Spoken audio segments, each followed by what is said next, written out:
Hey everyone, Nubkeks here, and welcome to a special edition of the Road to Grandmaster, as you can tell by the draft flying by in the background. In today's video, I'm going to be talking all about positioning, and pretty much focusing all my commentary on positioning and moving around the map, and the decisions that I'm making and why I'm making them. I'll be playing Rehgar in this video, so we'll be focused on positioning for Rehgar in particular, by extension support positioning, and we'll be on Hanamura as well, so I'll talk about playing the Hanamura map, at least in its current iteration. So without any further ado, let's jump into the game and let's do this. Alright guys, here we are and welcome to the game. As we load in, we're talking all about positioning and map movement in this video. Cast your gaze to the top of the screen where we see both team comps. Because while you can give, generic tips and vague tips for how to position, given different heroes or different roles within the team comp, and they can be pretty useful. Ultimately, to really understand positioning and where you're going and what you're doing, you have to understand the two team comps and how those work together and how they will work against each other. And even more than that, how the comps are going to work given the matchups that you're in. For example, here in Hanamura, relatively straightforward actually, because we're going to have a 1v1 lane up top and a 4v4 lane down bottom. So for example, positioning in the 4v4 lane on this map, given the heroes that we're going up against plus the heroes that we have, that leads to a whole bunch of decisions. So we're going to have a Stitches, Keltis, Vala plus me.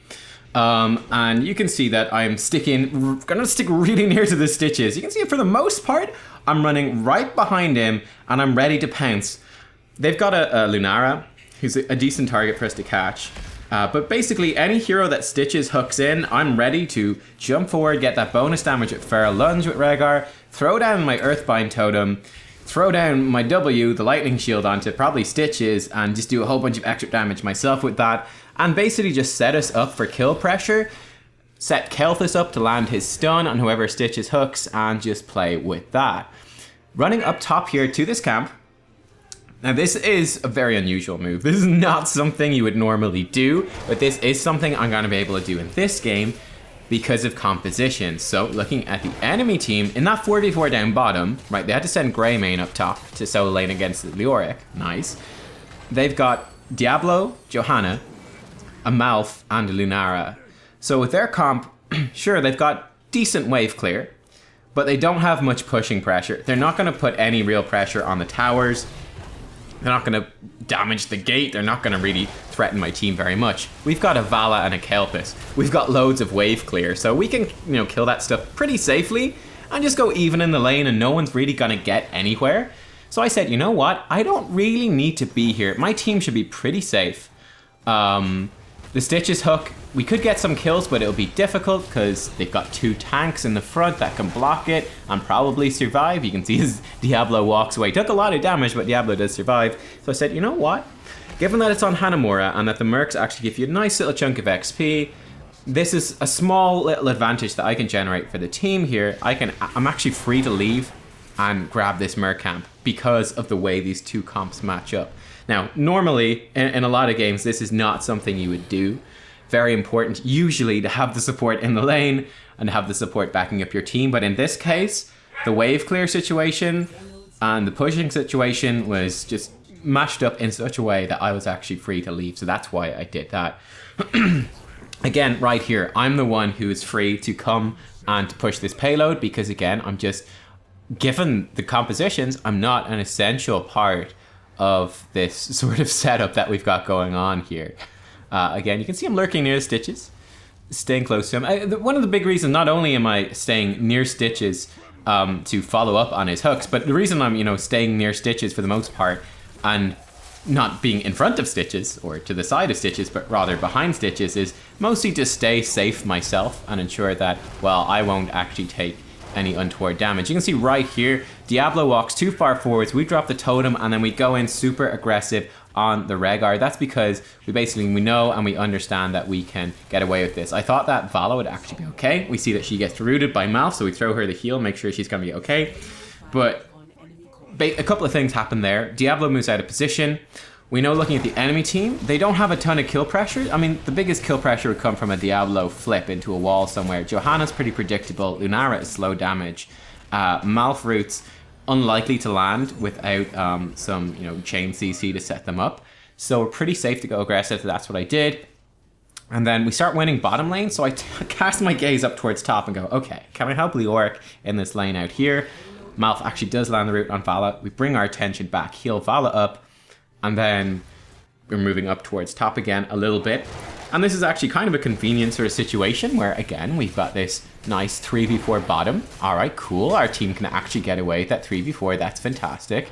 Enemy team doesn't have the luxury of sending someone away to actually grab a Merc camp, so that's nice for us as well. So we're going to be able to grab this Merc camp, then run up top, and now I can actually grab this payload on the left-hand side, escort this down to Leoric, enable him to get this pushed in kind of on his solo lane, and I can come and join my team then and help them once they are kind of forced into that fight over the enemy team payload. So I think this is a pretty nice thing that's kind of cool on Hanamura on the moment at least. You see our team even 3v4, they're able to pick up a kill, right? Nice. Is that you can do this, I guess someone was escorting the enemy team's payload actually, that's how they got that kill. But we escort it down, we bring the payload down to that solo laner, and then we can just, we can peace out, we can leave. It's all good now. Leoric's got control of that, and we're happy to leave him do his thing. Coming down to arrive here, you can see our team, they've had to tap wells and stuff. They're under a little bit of pressure. And right now, we know that Diablo is dead and coming from base, so right now we've got a numerical advantage. So we'll come in pretty aggressive, lay down the totem, look for some plays, see what we can make happen. Again, because it's a Lunara, we're not under too much threat pretty much at any time. Throwing this totem just slightly to the northeast of us to slow down the Diablo, also to slow down the Lunara in terms of her chase. And again, we're very far forwards, but they don't have the damage to actually kill us, and we're able to create some good pressure there. Now, that was an interesting cleanse I threw on the Vala, because she wasn't really being afflicted by CC. That was like a preemptive cleanse. She was very close to dying. I didn't know the cooldown of Lunara's slow, but I said, hey, if Lunara pops her slow right now, that could be a dead Vala. If I pop the cleanse on her, Vala can run away, she won't get hit again, and she should survive. Now, ironically, we popped the cleanse. I don't think that Lunara had her thing, but Vala made a similar decision. She said, oh, well, if Lunara has the slow, I'm just gonna die, so I'm gonna go back in and shoot her and at least take her down with me. So she actually did get hit, but we killed Lunara on time, and we were able to heal up the Vala just about. But that was kind of I thought that was an interesting little decision-making process there. Dropping the turret behind, this has actually not been too effective right now, but especially with Leoric roaming down.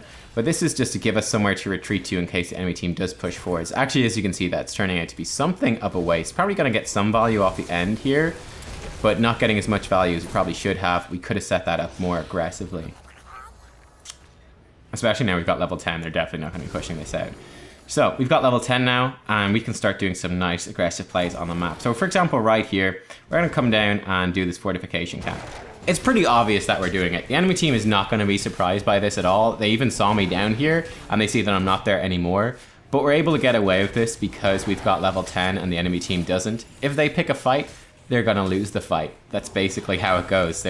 I mean, maybe they could have ganked me here. They pushed me so far back, but it's actually working out just fine for us. Maybe they thought it was too risky. I don't know. But hey, we got the camp. Obviously keeping an eye on the minimap during all of that. Make sure we're not going to suffer too much. Right there, considering re-engaging on the Lunara, which is an option. But our team is not quite quick enough in terms of killing the Johanna. That's fine, so we're going to just run away. We took a little bit of poke, but it's kind of worth it in the end. If our team if it was a squishier here than Johanna, she died quicker. Maybe our team could have been there to follow up on the slow, maybe get the Lunara kill. They actually do kill Lunara in the end, so that's happy days. But yeah, taking a bit of a risk, taking some poke damage for the small payoff chance. Again, we're not taking a big risk, right? It's not going to cost us anything much. We still have level 10. Enemy team's still not pushing that payload in, right? I'm not taking a big risk. The worst that can happen is that Lunara pokes me a bit and I'm kind of low on life, have to spend some mana. But there's no big risk while we've got level 10. So able to take the small risk for what is potentially, maybe 10-20% chance that Lunara over-engages, we get a kill. But it's worth it considering we're so far ahead. You can take a small risk for a small chance of a big reward. Again, if it was a different map situation, would not be going for that. We're going to continue our merking ways down here. And you'll see over the course of this game, like these small little merc camp takes, they do add up to this sort of gradual XP gain as we go. You can see I'm even a lot of the time grabbing the recon camp and then immediately popping those spirits. You can see down here, yes, this goes wrong, basically. Enemy team hits level 10 and pushes us in. That was very interesting. So it actually ended up being not working in our favor. The tempo swap, we've been winning this game so hard so far. The tempo swap from the enemy team not having heroics and being really far behind came and took us by surprise. I throw down this turret in case the enemy team invades here. The turret obviously doesn't shoot the merc camp or anything. Probably should, really. But anyway, just scared that they might invade.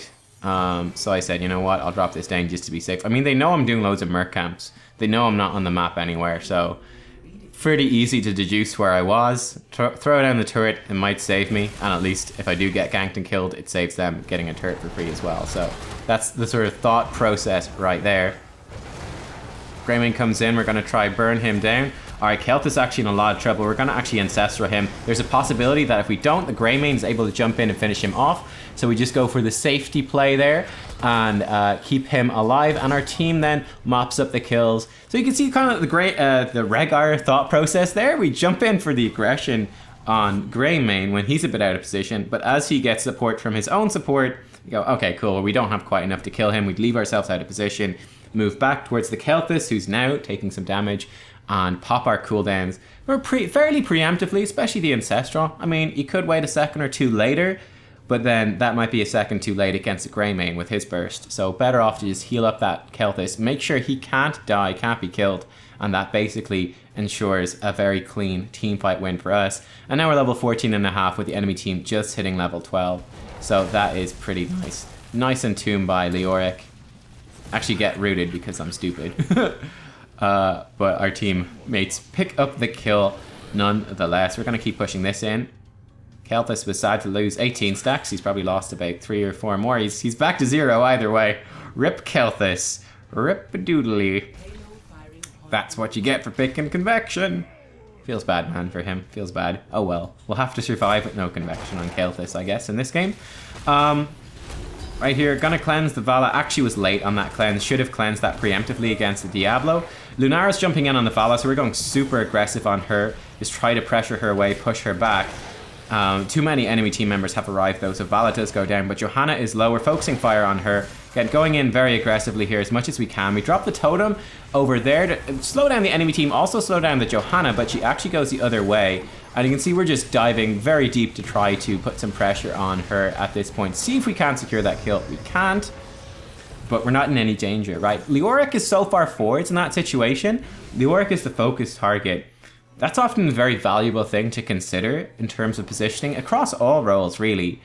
But if there's a super squishy target that the enemy team is just beating up, it's suddenly, you know, pretty much anywhere in the world becomes the safest place for you. If there's someone better for them to hit, for the amount of time that they're hitting that person who is better to hit, you're totally safe, right? They can't hit everyone, well, depending on the heroes. Let's say Greymane can only beat up one hero at a time, for the most part. So long as he's beating up my Leoric, I'm safe. He can't beat up me if he's beating up Leoric. That's just the way it works. So we can kind of exploit that a bit. We cleansed the Vala. That one actually ended up being fairly decent. Stopped her being stunned and then chain CC'd. I think Diablo had a couple of a stun or so left. So that worked out okay right there. And you can see right now my positioning has become a lot more defensive. Why is that? Well, if you look at the map, 5 enemy team members alive, only 4 of us alive. So they're going to back off at this point. Again, actually Stitches engages with the hook. And this is where things go kind of bad. I think it was a bit of a risk. He hadn't realized I backed off, so that got kind of messy. What went wrong there? Well, basically, I looked at this and said, enemy has a lot more heroes there, but we should be able to defend just fine. So I'm not going to go, you know, I can run off and do a merc camp. Get some extra XP, keep our XP advantage going. Our teammates should be safe. It's all good, it's all good. Stitches, on the other hand, was going, well, hey, sure, we're down a team member, but I got the hook, which is a huge displacement tool. We've also got the fort, we've got defender's advantage, so let's force a fight. Those things didn't work well together. Stitches forced a fight as I was going, we're probably not going to force a fight. So I wasn't there, which meant Stitch's play went wrong. I had to run back, which meant my play went wrong. So just two different ideas. It happens in Hero League. Both plays could have, if I'd stayed and Stitches threw out the hook, could have led to a really good win.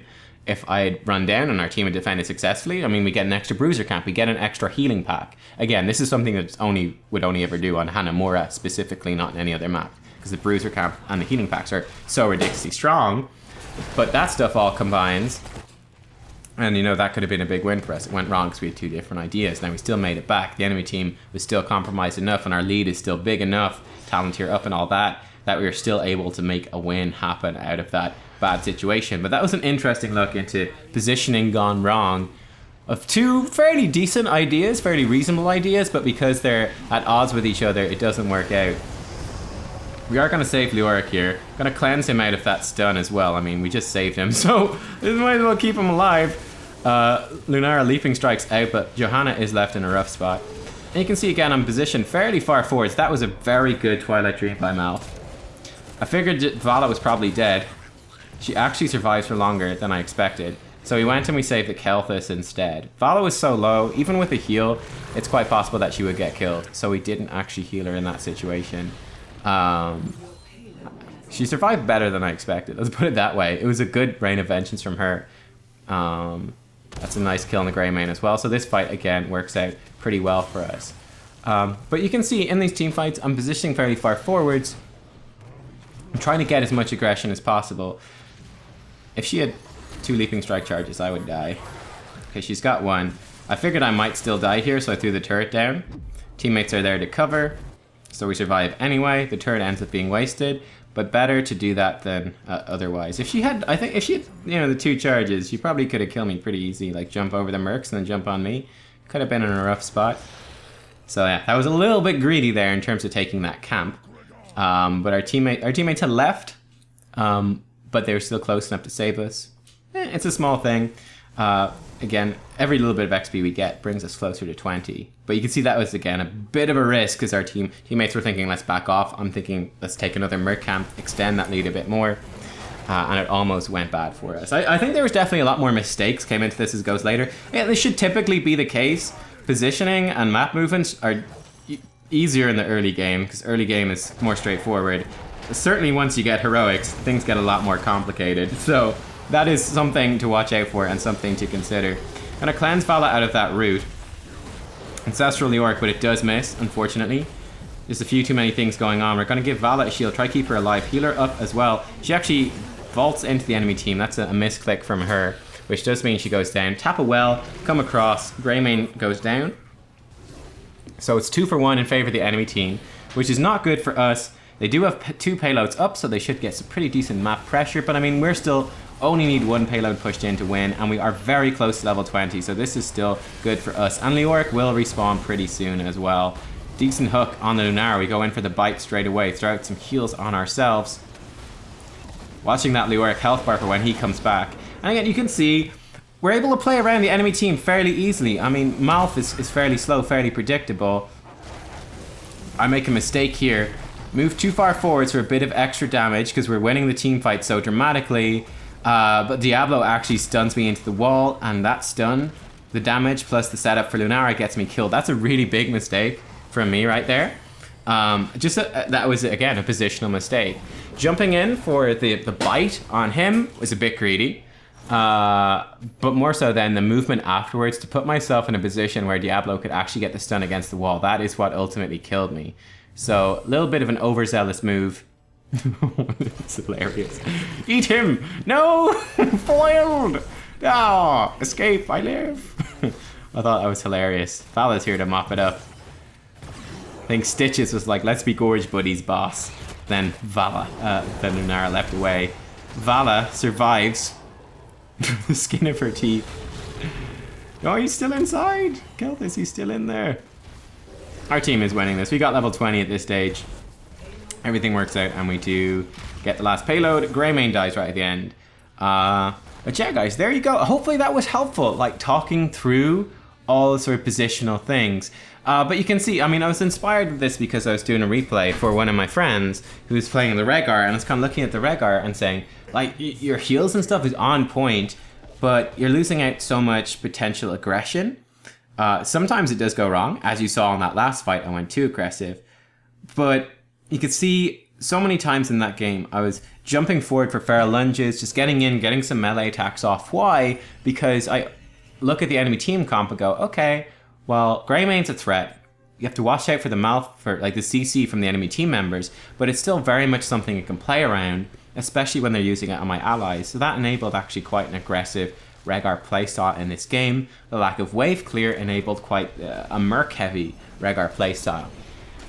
Against other team comps, and with other team comps, and on different maps, that might not be the way I play Rehgar. You might play a very different Rehgar game, very much staying back, almost never going in and healing stuff up for the most part, never leaving the team to take mercs. It all depends on how the enemy team comp functions. In this game, I'm kind of going, alright, Greymane is very scary, but Lunara is, for the most part, relatively slow damage, which you can play around. Johanna is very predictable in her movements and what she's going to do, not too much of a threat, can play around her.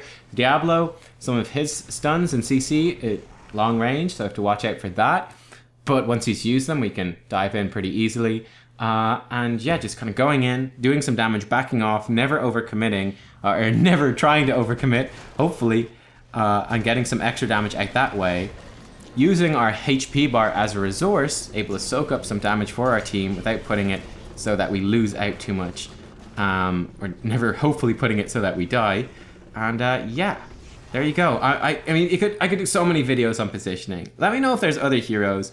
Or, hey, if you did enjoy this one a lot, I might try some other roles. Or maybe do a video of specific team fights. I don't know. But, yeah, this was a new type of video I wanted to try out, and I hope it was helpful. Should be a talent build on the left-hand side as well, which I didn't mention, but there it is. And, yeah, some buttons you can press to check out other videos and stuff on the right-hand side. So, I'll catch you all next time for more Heroes of the Storm. Thanks for watching, and bye-bye.